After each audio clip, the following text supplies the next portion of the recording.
बिस्मिल्लाहिर्रहमानिर्रहीम। आज की नशिस्त में 3 मसले पूछे गए हैं, हम उन मसलों का जवाब देंगे। मगर उससे पहले लास्ट टाइम जो हमने वीडियो अपलोड की थी कि जिसमें हमसे मसला पूछा गया था कि नमाज के अंदर उर्दू ज़ुबान में दुआ करना कैसा है, उसका जवाब हमने दिया था कि नमाज के अंदर उर्दू ज़ुबान में दुआ करना जायज़ नहीं है। तो उस पर मुख्तलिफ़ किस्म के कमेंट्स आए। बाज़ों ने कहा कि जी आप बग़ैर तहक़ीक़ के जवाब दे रहे हैं। एक साहब ने कहा कि जी आपको इस बारे में इल्म नहीं है, वगैरह वगैरह इस तरह की बातें हुई।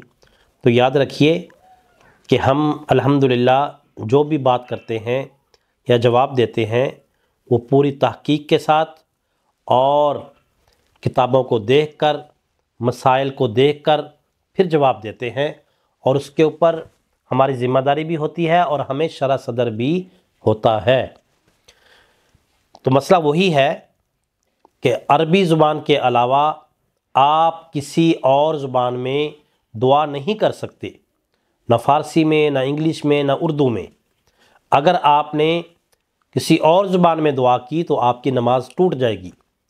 यही मसला आपके मसाइल और उनका हल हज़रत मौलाना यूसुफ़ लुधियानवी शहीद रहिमहुल्लाह ताला की जो किताब है उसमें भी दर्ज है, रद्दुल मुख्तार में भी दर्ज है और दुर्र मुख्तार में भी दर्ज है, और 1400 साल से उम्मत का इस बात पर इजमा है। जिन भाइयों ने कमेंट्स किए हैं मैं उनसे ये गुजारिश करूँगा कि आप यहाँ कमेंट्स करने से बेहतर था कि अपने तौर पे आप गूगल पे रिसर्च कर लेते कि हम जो बात आपसे कर रहे हैं आया वो हकीकत है या नहीं है, वो सच है या झूठ है। आप थोड़ी सी खुद तहकीक कर लेते, तहकीक करने के बाद आप यहाँ पर कमेंट्स करते। लेकिन हमारे मुआशरे का अलमिया ये है कि आप कहीं पे बैठ के बात कर लें, चाहे वो शरई मसला हो या सेहत के हवाले से हो, तो हर बंदा आपको हकीम नज़र आएगा, हर बंदा आपको डॉक्टर नज़र आएगा और हर बंदा आपको मुफ्ती नज़र आएगा। मसले का पता है या नहीं पता, लेकिन उसने अपनी राय का इजहार लाजमी करना है। इसी तरीके से अगर चे उसका तिब के साथ दूर दूर का कोई ताल्लुक़ नहीं है, मगर वो आपको देसी नुस्खा ज़रूर बतलाएगा और आपको मेडिसन ज़रूर बतलाएगा कि जी इस मर्ज़ के लिए आप ये मेडिसन ले लें। तो ये हमारे दौर का अलमिया है, इसको हमें चाहिए कि हम थोड़ा सा मुहज़्ज़ब बन जाएं, अपने मालूमात की हद तक जवाब दें, और खाम खा का कहीं पे जाके कमेंट्स कर देना या दूसरे के ऊपर एतराज़ कर देना ये अच्छी बात नहीं है। हमने किसी की बात का गुस्सा नहीं किया, मगर जो कमेंट्स आपने किए हैं हम उसका जवाब दे रहे हैं कि अल्हम्दुलिल्लाह हमने जो आपको मसला बताया था वो देखकर बताया था, हमने उस मसले का जवाब आपको गलत नहीं दिया। अब आते हैं जी मसले की तरफ। मिसिज़ इरफान साहिबा हैं सियालकोट से, इन्होंने हमसे 3 मसले पूछे हैं। पहला मसला ये है कि वितर के अंदर दुआए कनूत जो पढ़ी जाती है, दुआए कनूत की जगह पर अगर किसी को दुआए कनूत ना आती हो तो सूरह इखलास या कुरान पाक की कोई और सूरत पढ़ सकता है या नहीं।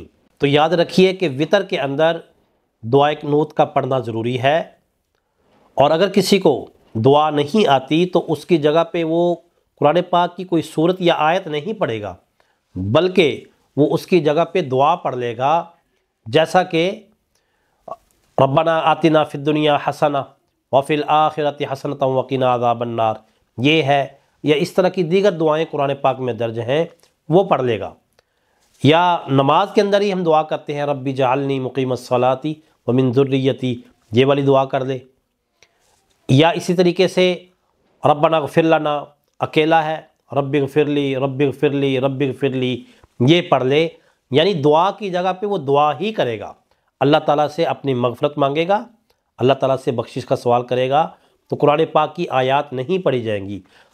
हाँ, बेहतर ये है कि जल्द अज़ जल्द दुआए कुनूत को याद किया जाए, और अफजल वही है कि वो आप सल्लल्लाहु अलैहि वसल्लम से जो मनक़ूल है अल्लाहुम्मा इन्ना नस्तईनुका व नस्तग़फिरुका, कि उस दुआ को पढ़ा जाए। या अल्लाहुम्मा हदीनी फ़ीमन हदैत व आफ़िनी फ़ीमन आफ़ैत, जो दूसरी दुआ है उसको पढ़ लिया जाए, अफजल यही है। और जब तक आपको दुआ नहीं आती उस वक़्त तक आप कुरान पाक की या अहादीस से आप सल्लल्लाहु अलैहि वसल्लम से जो दुआएं साबित हैं वो दुआ आप मांग सकते हैं, कुरान पाक की तिलावत नहीं करेंगे।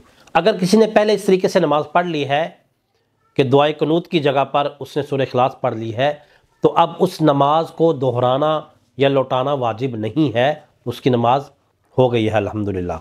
दूसरा मसला उन्होंने पूछा है कि नमाज के अंदर जो रकात हैं, रकात में हम सूरह फातिहा के बाद सूरत पढ़ते हैं तो उसकी तरतीब का ख्याल रखा जाता है, कुरान पाक की जो तरतीब है उस तरतीब का ख्याल रखा जाता है। तो वो कहती हैं कि अगर तरतीब का ख्याल नहीं रखा गया, मैंने पहली रकत में सूरतुन नास पढ़ ली है तो दूसरी या तीसरी रकत में मैं कौन सी सूरत पढ़ूंगी, तो उसका जवाब यह है कि बेहतर यही है कि आप दूसरी और तीसरी रकत में भी आप सूरतुन नास ही पढ़ लें।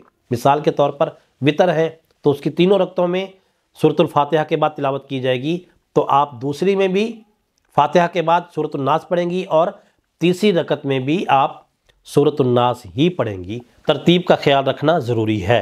तीसरा मसला इन्होंने पूछा है कि बुध के दिन नाखून काटना कैसा है। तो इस हवाले से हमारे माशरे में अजीब किस्म की बातें पाई जाती हैं कि आप सल्लल्लाहु अलैहि वसल्लम से साबित है कि अगर किसी बंदे ने बुध के दिन नाखून काटे तो वो बरस की मर्ज़ में मुब्तला हो जाएगा। याद रखिए कि किसी भी सही हदीस में इस तरह के कोई अल्फाज नहीं है, ना कोई मुमानत है और ना ही कोई हुक्म दिया गया है कि आपने फ़लाँ दिन काटने हैं, फ़लाँ दिन नहीं काटने।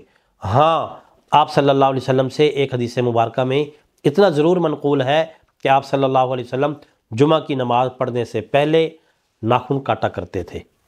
तो बेहतर आप इसको यूँ ही समझ लें कि अफजल ये है कि आप जुमे के जुमे, जैसे आप जुमे की तैयारी कर रहे हैं, आप नाखून काट लें, बेहतर ये हो जाएगा। वैसे मुमानत नहीं है, आप किसी भी दिन नाखून काट सकते हैं।